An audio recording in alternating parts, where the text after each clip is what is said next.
Voici la caserne des pompiers du pays de Colombey-les-Belles, au sud de Toul. Une ancienne halle réaménagée, pas franchement adaptée pour y garer les 5 véhicules de secours et encore moins pour les sortir très rapidement. Mais d'ici l'été, tout va changer grâce à la nouvelle caserne écolo en bois et en paille. Autant dire que les 28 pompiers volontaires qui y travaillent, comme Olivier, sont plutôt pressés de déménager. Alors ici, c'est la remise engin, c'est-à-dire que c'est l'endroit où va se trouver le stationnement de tous les véhicules. Comme tout sera en épi, chaque véhicule, il n'y aura pas d'obstacle à ce que ceux-ci partent, et dont la rapidité d'intervention. Il y aura la salle où vous va être stocké tout ce qui est le local d'alerte, donc le PC informatique avec le logiciel d'alerte, etc., qui sera à ce niveau-là. Donc là, ça sera la future salle de formation.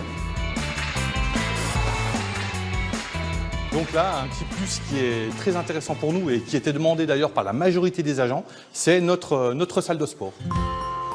Fini les pièces froides, les bureaux, les vestiaires, le nouveau foyer, tout a été conçu pour laisser le froid dehors et tirer un maximum de chaleur du soleil. Du bardage de mélèze sur les façades, une ossature bois, des vitres orientées plein sud, une isolation en fibre de bois mais aussi en paille locale qui vient de Moselle. Une paille qui se cache dans les murs côté nord.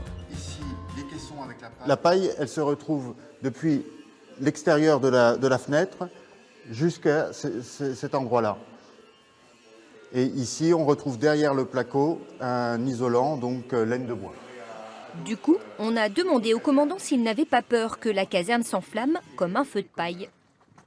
On n'a pas peur parce que de par le principe de construction qui a été mis en œuvre, la paille est insérée dans des coffrages. Donc la paille est compressée, donc il n'y a pas de circulation d'air et les coffrages sont recouverts de revêtements coupe-feu. Donc on a un revêtement qui au final est beaucoup moins combustible qu'un revêtement d'isolation classique. C'est ça l'astuce.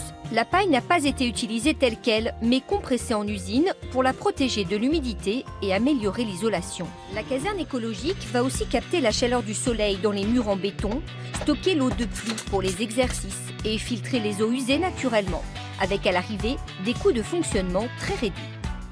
L'architecte nous a prévu une somme de 450 € par an de chauffage, de consommation. Voilà, c'est une belle opération. Dans les 10 ans, on aura amorti, même dans les 15 ans, on aura amorti largement ce programme. Il faut bien y penser à ça. La caserne coûte 25% de plus qu'une traditionnelle, mais c'est un investissement pour un avenir plus vert.